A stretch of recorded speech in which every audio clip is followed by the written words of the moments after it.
sejam bem-vindos a mais um programa do Mercado do Cacau. E hoje nós falaremos um pouco sobre o ano 2014 e conversaremos também sobre as perspectivas, né, do ano 2015. E para isso nós convidamos aos nossos estúdios aqui o Adonias, que é o chefe de pesquisa da CEPLAC, e o Guilherme Moura, que é o presidente da Câmara Setorial do Cacau e também um produtor rural, certo? Bastante atuante na cultura do cacau também. Bom, Adonias, o que é que você achou da safra 2014? Como é que você viu essa safra, já que você é da CEPLAC e tem essa informação oficial para nós? A safra do exercício 2014-2015, ela fecha com aumento em relação à safra do ano anterior. Os estudos do projeto do pesquisador Lindolfo Pereira Filho estão mostrando, nós vamos ter este ano uma safra de 148 mil toneladas. Podemos fechar até um pouco maior que isso, mas os dados da previsão de safra, 148 mil toneladas. O detalhe é que depois do advento da vassoura de bruxa, a região tem mostrado em alguns anos que o temporão tem sido maior do que a safra principal.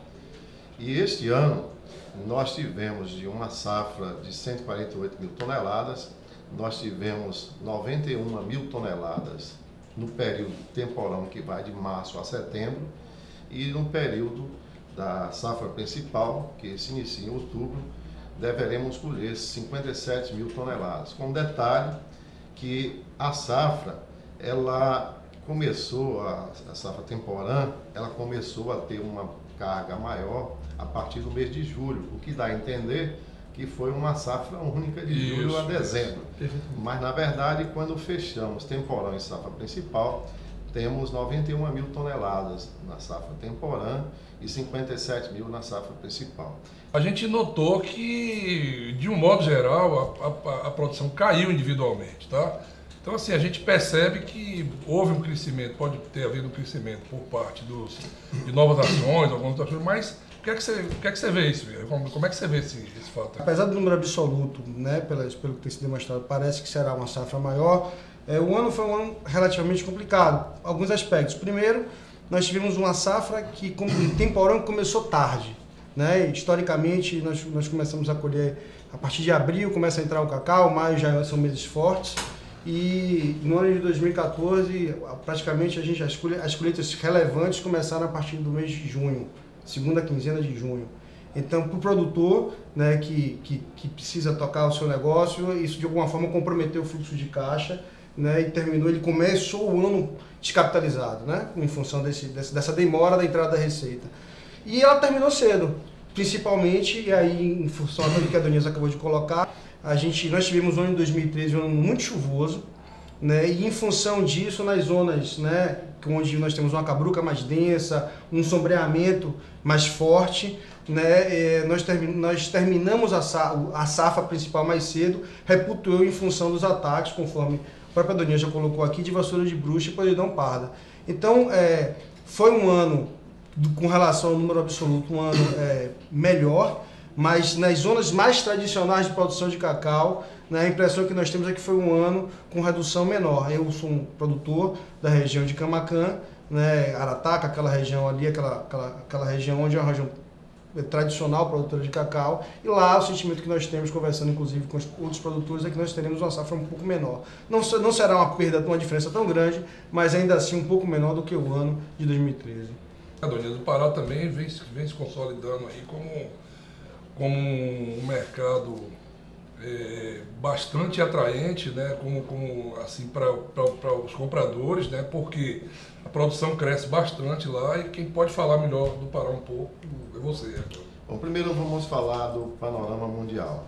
Nós tivemos entre a safra 2013 e 2014, aliás, 2012, 2013 e 2014, no plano internacional, um aumento de 3.945 mil toneladas para 4.365 mil toneladas. A África cresceu 11% e a Costa do Marfim cresceu 19%. Isso deu um aumento de 420 mil toneladas no mercado. Felizmente, outros fatores da conjuntura econômica fizeram com que os preços do cacau se mantivessem elevados. Isso foi muito positivo, mas nós tivemos um excedente de oferta no mercado mundial. Do ponto de vista do consumo, nós tivemos um aumento de apenas 3%, então de 4.128.000 toneladas para 4.268.000 toneladas. Agora, o detalhe é que o Brasil vem tendo um aumento forte, inclusive em termos do consumo aparente de cacau. Nós tivemos esse consumo ampliado de 208.000 toneladas para 268.000 toneladas. Então, isso mostra que o consumo interno está reagindo e o Brasil, no consumo de chocolate, ele vem se mantendo aí com aumento de 7,5% ao ano no consumo de chocolate. Então, isso é um fato bastante expressivo. Fato positivo para a cacauicultura nacional, que mostra oportunidade. Com referência ao Pará, o Pará é o estado hoje que mais planta cacau no Brasil, tem condições locais, tem vantagens locacionais que são interessantes, como solo fértil, solos férteis, onde se pratica e produz o cacau a um custo até menor, e isso tem propiciado o fomento e a produção começa a aparecer. Mas é importante ressaltar que a Bahia ainda tem, objetivamente, das melhores capacidades instaladas no mundo para responder ao mercado com o aumento da produção de cacau. Como andam as relações institucionais hoje?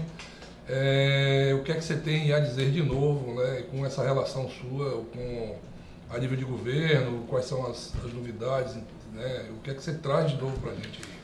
Nós precisamos repensar todo o modelo de comercialização interna, porque essa questão da importação e dos estoques sobrecarregados das indústrias e hoje o deságio, inclusive, que está sendo pago, né, em função da gente ter hoje um modelo comercial no Brasil como importador de cacau, certo? E não como exportador, como era no passado. Voltando à condição de exportador, temos de repensar esse modelo, repensar nossa infraestrutura, sob pena de que toda vez que nós chegarmos no fim do ano, quando finalizarmos a safra nacional mais a importação, estaremos vivendo esse fenômeno que estamos vivendo hoje. Armazéns super abarrotados, deságio, muitas vezes dificuldade de entrega de mercadoria. Então, você até colocou no início, tem a questão da entrada de novos players para a produção, mas tem que vir também novos players industriais, novos players que façam também a parte de moagem, né? A própria verticalização também da produção ajuda a absorver esse excedente que com certeza, né, de agora em diante se apresentará todo final de ano. Com relação às relações institucionais, né, o que a gente observa é que o governo, né, e as instituições que não são só governo, estão prontas para serem pautadas. Eu acho que o cenário é favorável, eu acho que quando você tem um cenário futuro positivo, fica mais fácil de você conversar sobre aquela cadeia, sobre aquela cultura com as instituições. O que nós precisamos é saber exatamente o que nós queremos. O que nós precisamos é montar o nosso plano de desenvolvimento. Né? Conversávamos em outras ocasiões que há alguns anos atrás a região não sabia exatamente o que esperar do futuro, ainda existiam muitas dúvidas sobre qual seria o nosso futuro. E hoje, mesmo que de forma desorganizada, temos certeza, certo, do que nós esperamos. Não existem mais dúvidas sobre a questão da relação da viabilidade do cacau, independente do modelo que ele é produzido, se é na cabruca, se é no pleno sol, se é irrigado. Né? A verticalização da produção é uma realidade, certo? Outros ativos, né, referentes inclusive à produção dentro da cabruca, como o próprio aproveitamento do resíduo do manejo, também é uma solução. Nós temos em Camacan uma empresa como a Camacan Design também, que é uma realidade, um exemplo a ser seguido. Entendeu? Então, além disso, ainda temos as questões fitossanitárias, que são importantíssimas, que devem ser tratadas. Então, tudo isso nos leva a que a gente precisa, na verdade, é que montarmos um plano de desenvolvimento e apresentar esse plano para essas instituições. Tenho certeza que, dado o cenário favorável, a gente apresentando um plano de consistente, a gente consegue, de alguma forma, pautar elas. Agora, entendendo que pautar uma instituição é um trabalho contínuo, né, que requer esforço e organização, né, que é o que precisamos desenvolver aqui. Na minha visão, tá, um dos grandes entraves que nós temos hoje para que essa cultura se desenvolva definitivamente é resolver essa questão da dívida. Isso aí é uma coisa que tem anos e anos e anos, que é uma discussão de longo prazo e a gente não vê a solução disso. Isso. Então, o cacau é uma cultura que precisa de créditos, né? Na realidade, de entrada de novos recursos, né? Para que isso possa mudar. Tá? Como foi o ano? O que é que você traz de novo para a gente aqui? O que é que a CEPLAC apresentou de novo para nós esse ano, em termos de clones, em termos de variedades, né? É muito importante que a gente saiba disso. Bom, nós iniciamos o ano sob uma pressão psicológica da cochonilha rosada. Isso. Curiosamente, ela ataca as plantas, é um inseto prolífero, né? Ataca várias espécies, foi muito dispersada pelo hibiscus, né? Plantas ornamentais, mas ela é também facilmente dispersada pelo vento, sobretudo através de alguns insetos alados, como pulgões, e ela se movimenta a uma velocidade de 180 km por hora, de maneira que chegou ao Brasil em Rondônia, passou a Cachoeira de Itapemirim já em 2013, era registrada por pesquisadores da CEPLAC em Mucuri, na Bahia, mas anteriormente ela já tinha chegado ao litoral norte, em Salvador, e se dispersou rapidamente, de maneira que nós temos a cochonilha rosada hoje em todos os municípios do extremo sul, de Mucuri, Itabela, Eunápolis, temos também em Belmonte, temos no Baixo Sul, temos em Jequié e temos no Recôncavo Baiano. O fato é que a CEPLAC, logo no início, buscou articulação com os órgãos de defesa vegetal e também iniciou um trabalho de pesquisa. Hoje, nós já temos 6 fungicidas que foram selecionados pelo pesquisador Carlos Ioki Nakayama, e ele já fez estudos de campo com esses fungicidas, mas uma avaliação que ele tem feito é que no estado introdutório inicial dessa praga, ela provoca danos severos, mas a presença de inimigos naturais, sobretudo do grupo das joaninhas, faz com que, com o tempo, haja um equilíbrio populacional e os danos sejam menores. Então, a gente finaliza um ano menos apreensivo, até porque a cochonilha rosada, ela simula brotações que tem uma semelhança com a vassoura, isso dava a entender alguns, uma nova vassoura, na verdade, era a cochonilha rosada. Então, esse é um problema que se avançou em termos de tecnologia. Mas é muito importante colocar, a CEPLAC dispõe no Centro de Pesquisa de Cacau o mais vigoroso programa de melhoramento genético de cacoeiro do mundo. Esse melhoramento genético focado na resistência às principais doenças, e aí você inclua a podão parda. Nós continuamos estudando a podão parda, o mal do facão, além da vassoura de bruxa, e agora a monilise, nós vamos falar posteriormente. E a qualidade. Então, a resistência, a produtividade e a qualidade. E isso tem feito com que o nosso programa hoje atue em programas de cruzamentos, através do melhoramento de populações. A estratégia do CEPEC, dos nossos pesquisadores, é de fazer a seleção recorrente de maneira que haja uma introdução de genes de resistência, uma resistência poligênica, porque, sobretudo, o fungo da vassoura é um fungo muito complexo para conviver. Então, a resistência poligênica é a resistência que vai ser mais durável. Então, a CEPLAC investiu muito nisso e tem hoje 60 fazendas da região que estão com experimentos de avaliação de clones. Nós tomamos dados frequentes. Isso nos permitiu esse ano fazer uma revisão da nossa indicação de clones e, em médio prazo, nós vamos ficar lançando em torno de 2 clones por ano dentro de uma geração de elite. Na área de tecnologia, uma parceria da CEPLAC com a Emilibanho e o Ital, financiada pela FAPESB, houve a divulgação esse ano de um trabalho excelente, estudando o desenvolvimento de chocolate varietal. É o estudo das variedades clonais relativo às suas características para a produção de diferentes sabores de chocolate. E, curiosamente, foi identificado o C151 como um dos clones que participa junto com o VJ11, com o VP151, TCH516, o comum, muito interessante. Então, eles formam um primeiro grupo separado que tem uma característica de chocolate diferenciado, mais para o sabor doce, menos para o sabor adstringente e ácido. Isso mostra que o CCN 51, ele não é... Ele foi contestado. Não é o cacau para misturar, não é o cacau para misturar com o nacional do Equador, mas ele tem a sua turma e tem o seu mercado.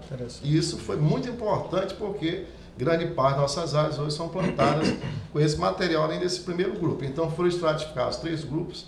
Esse trabalho muito interessante, conduzido pela Priscila, com o Emar e o Zé Luiz, e está sendo divulgado para os produtores. Também estamos conduzindo um trabalho de levantar os tipos de leveduras e outros micro-organismos que estão presentes na biota da fermentação, para selecionar aqueles que se associam à melhor qualidade do cacau. Esse é um trabalho que estamos fazendo em parceria com a Universidade do Rio de Janeiro, e que é uma tese de doutorado, e que nós esperamos também dar uma contribuição nessa área. Agora, na área de tecnologia, só para concluir essa parte, nós temos feito um trabalho excepcional de incubação de empresas, de produtores, visando processar o seu cacau, após classificá-lo, e a partir de um determinado padrão de qualidade, a gente produz o líquido, o chocolate, e eles acessam ao mercado. Isso tem sido feito tanto por pequenos produtores, através de cooperativas, como médios produtores, que é um trabalho muito importante. Essa iniciativa, na realidade, eu acho que talvez seja uma grande saída, a apresentação de marca, de poder vender isso melhor, tá? Como é que você vê isso, Guilherme, em relação a esse processo de verticalização? Como é que está isso? Perfeito. Isso é uma saída, talvez em cima daquilo que você colocou, como uma vertente, né, de saída desse viés da indústria, talvez seja criado, né, isso pode ser visto como um novo polo de venda, Perfeito. Uma coisa que possa realmente agregar valor. Na verdade, eu queria tentar assim, sintetizar da seguinte forma. Meu entendimento é que o setor tem 3 grandes desafios. Primeiro, a questão, já falamos rapidamente aqui, da defesa sanitária, que a gente está num momento que não nos permite a entrada de nenhum outro agente que possa prejudicar a produção em grande escala, porque a gente está iniciando uma fase de retomada. A questão da formação de mercado, coloquei rapidamente, a gente não pode desestruturar esse mercado, o Brasil voltando para a questão da condição de exportador, mas eu acho que o mais importante definitivamente que nós temos que buscar é isso que a Donias colocou aqui, que é a melhoria da competitividade. Esse é o grande desafio da agricultura. A agricultura passou os últimos 20 anos imersas numa crise, sem saber exatamente o que fazer, discutindo a pauta muitas vezes apresentada pela sociedade civil, era a questão de endividamento, e deixamos de pensar, não de forma absoluta, temos diversas iniciativas nesse sentido, mas deixou de ser um discurso da região a melhoria da competitividade. E a melhoria da competitividade é tudo que a Donias colocou aqui.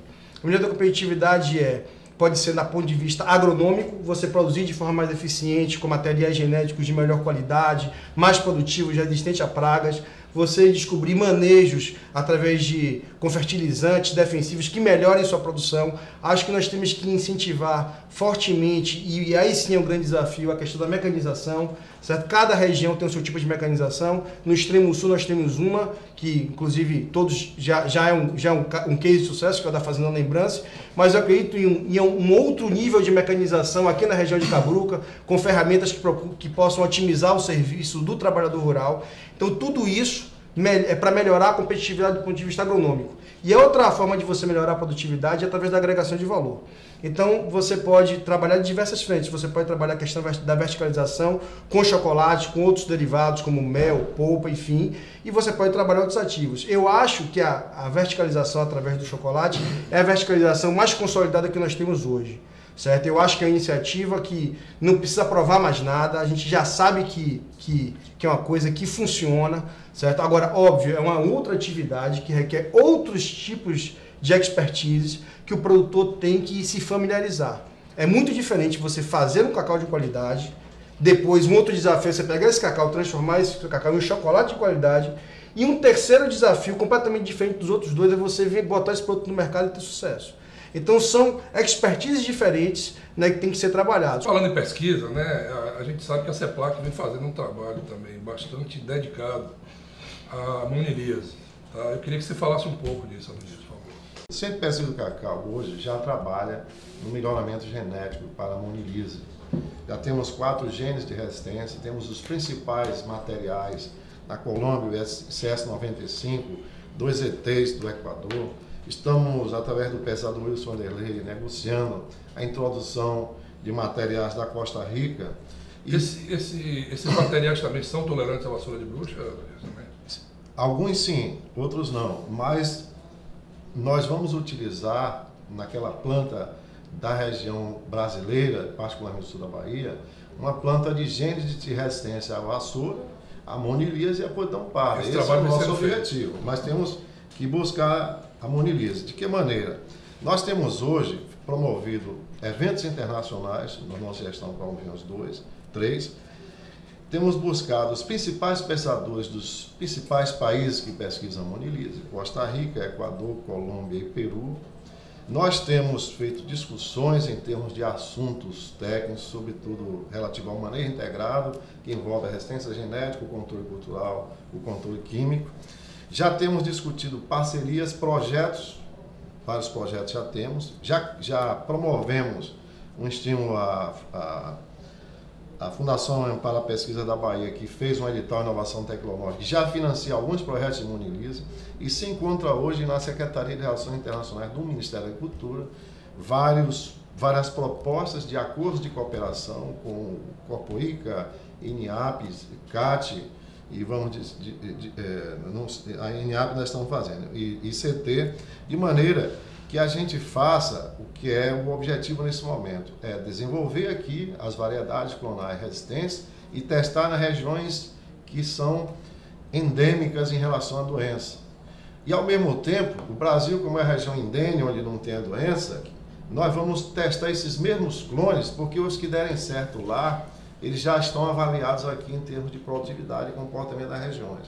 Esse é um trabalho que temos feito com o apoio dos pesquisadores do CEPEC, da direção da CEPLAC, mas que ainda precisamos intensificar, porque o grande perigo de chegada da monilise nos leva a tomar ações imediatas e precisamos correr em relação a essa doença. Okay. Um detalhe é que nos países onde ela se instalou, os danos que ela provoca são maiores do que relativos à vassoura de bruxa. Ela levou 100 anos para sair da Colômbia, onde foi descoberta em 1817, para chegar no Equador em 1917. Mas só nesses últimos 100 anos ela já se dispersou por 11 países e percorreu 11 mil quilômetros.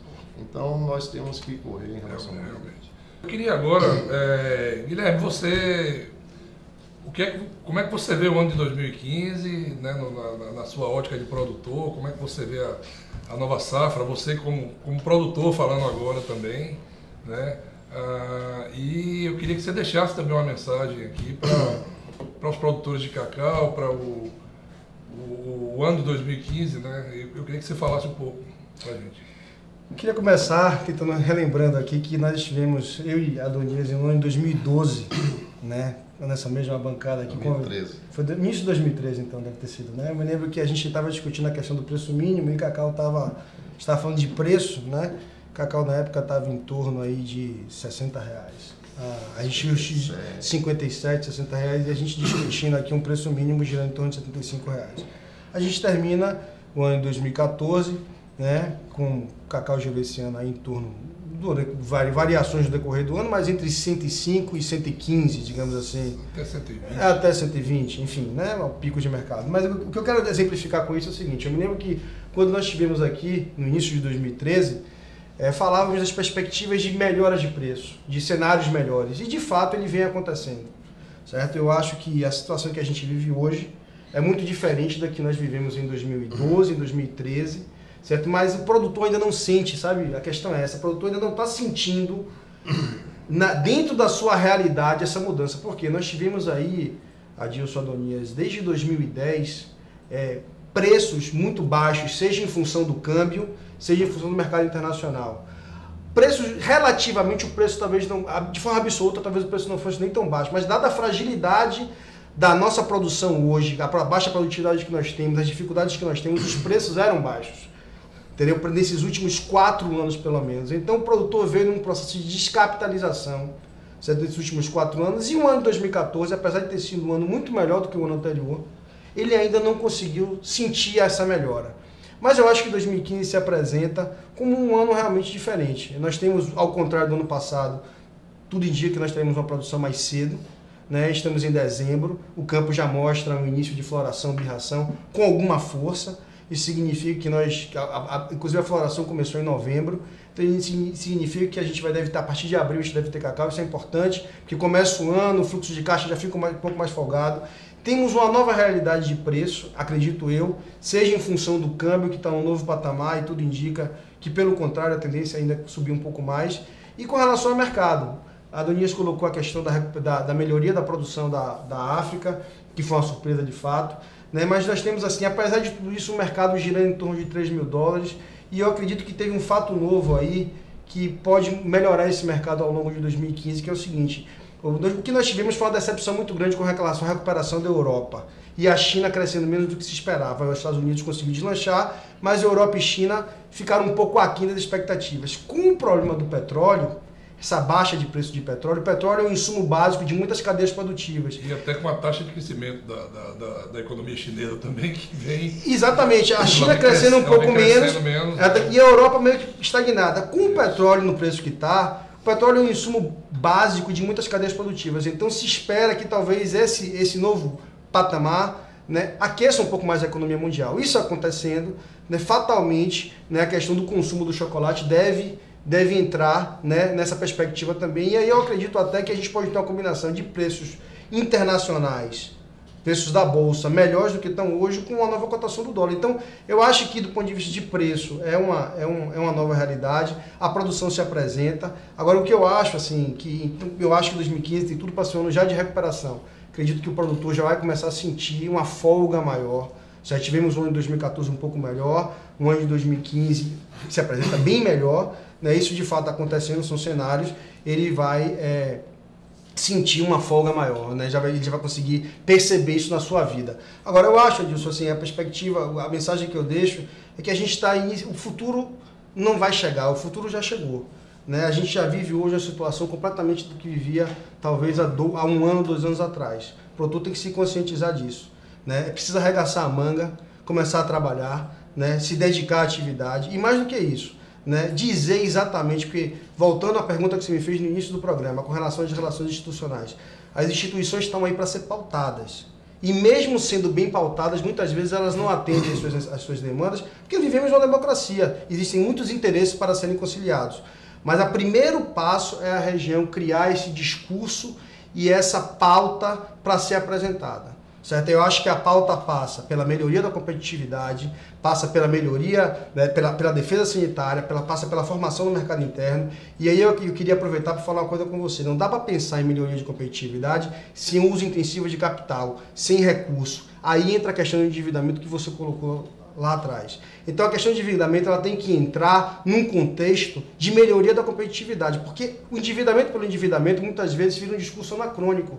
Fica parecendo que é o produtor que não quer pagar seu débito. Não é isso. O produtor de cacau quer voltar a produzir cacau bem. Para isso ele precisa de recurso para poder implementar a tecnologia. Então o que nós precisamos é criar esse discurso, criar essa unidade em cima desses temas e apresentar isso. E cobrar, né? A democracia é isso, instituições fortes, sociedade civil pressionando e fazendo pressão para o governo e para as instituições afins estarem atendendo. Adonias, o que é que você deixa de mensagem para o produtor no ano de 2015? Como é que você vê rapidamente assim, a CEPLAC de 2015? Como é que, dentro da sua ótica, o que é que vai acontecer nesse ano de bom produtor? Ok. A respeito da produção baiana, que podemos dizer, os estudos do projeto Previsão de Safra do Lindolfo têm mostrado o seguinte: o ano recente de maior produção foi a safra de 2012, e nós produzimos 180 mil toneladas. O que é que houve naquele ano e que está diferenciado dos outros anos, sobretudo dos anos de menor produção? É que naquele ano as chuvas foram bem distribuídas, o número de dias de chuva por mês foram maiores, sobretudo no período de outubro a abril. Isso faz com que o cacau tenha um comportamento fenológico mais adequado. Então, se sucede aos fluxos de lançamentos floreais, uma boa birração, há uma melhor frequência de pegamentos de bios, consequentemente frutificação, produção e depois as condições foram mais amenas à vassoura e a podridão parda. O segundo fator, a temperatura. A temperatura daquele ano, ela foi, na média, inferior à média dos últimos 15 anos, inferior à temperatura deste ano também.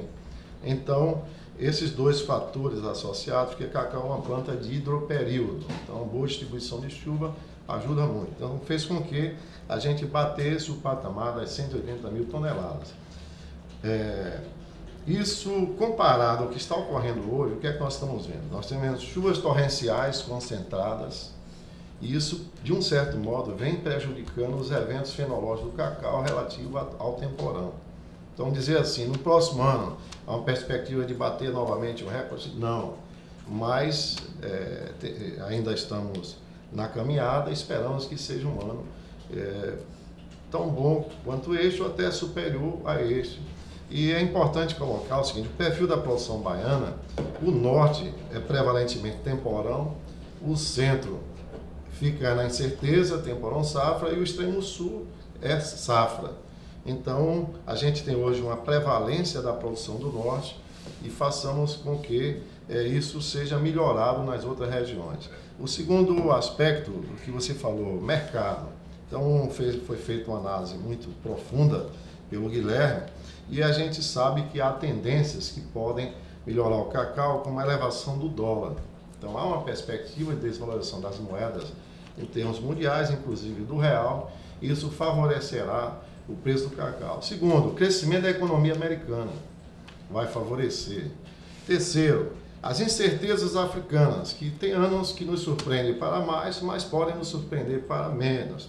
Então, a influência do El Niño sobre a produção africana, então isso ainda é uma interrogação que pode favorecer a queda da produção e a melhoria dos preços. E falamos sobre a produção nacional, a perspectiva de preços, e agora falando sobre as tendências futuras e relativas à CEPLAC. O próximo ano, nós vamos ter um fato novo, é o decreto da Cabruca, do manejo sustentável da Cabruca, já plenamente regulamentado, normatizado, uma contribuição da Secretaria de Meio Ambiente do Estado, de maneira que vai ser possível o produtor da região centro poder manejar as suas propriedades dentro de um princípio de sustentabilidade, tendo aí alguma receita e podendo aumentar a produtividade do cacau. Isso se transformando numa política pública de incentivos, a ocorrência de financiamentos, sobretudo preços elevados do cacau, que também ajudam muito a alavancagem da produção. Nós temos a expectativa que a produção melhore, sobretudo por um novo momento dessa região centro aqui, no que se refere a Cabruca. Então, isso é um fato positivo. No que se refere à CEPLAC, Adilson, nós continuaremos na nossa missão comprometida com o desenvolvimento regional dessa região. A única instituição do país que nasceu de uma proposição regional foi a CEPLAC do sul da Bahia, em 1957, sob a liderança de Inácio Costa Filho. E ela se manteve leal à sua criação, ao seu legado. A contribuição que a CEPLAC deu a essa região, ela é incontestável. E o que precisa hoje? Precisa oxigenar a instituição. Com novos talentos, nós queremos que eles cheguem ainda quando tem pessoas de massa crítica que possam transferir conhecimento para que, numa visão moderna, sobre nova estratégia de extensão rural, de comunicação, a gente possa efetivamente contribuir para a competitividade da agricultura e da região. E dessa maneira, a gente acreditar que nós podemos voltar a ser uma região próspera e gerar riquezas para toda a sociedade. Então, essa é a nossa esperança e esperamos que juntos, todos nós, podemos participar dessa história. Claro. Bom, e assim nós vamos encerrar o nosso encontro aqui. E eu queria dizer também, passar minha mensagem aqui para o produtor. Eu acredito bastante no ano de 2015, tá? Um ano que eu me volto também pessoalmente renovado, tá? Eu entro no negócio, reentro, né? Digamos assim, bastante renovado. Eu penso que cacau é uma cultura que está no sangue da gente. A gente tem uma vontade enorme de ver essa cultura andar cada vez mais, por amor ao negócio que a gente tem realmente, né? E a gente agradece a sua audiência bastante, essa audiência que cresceu muito no ano de 2014,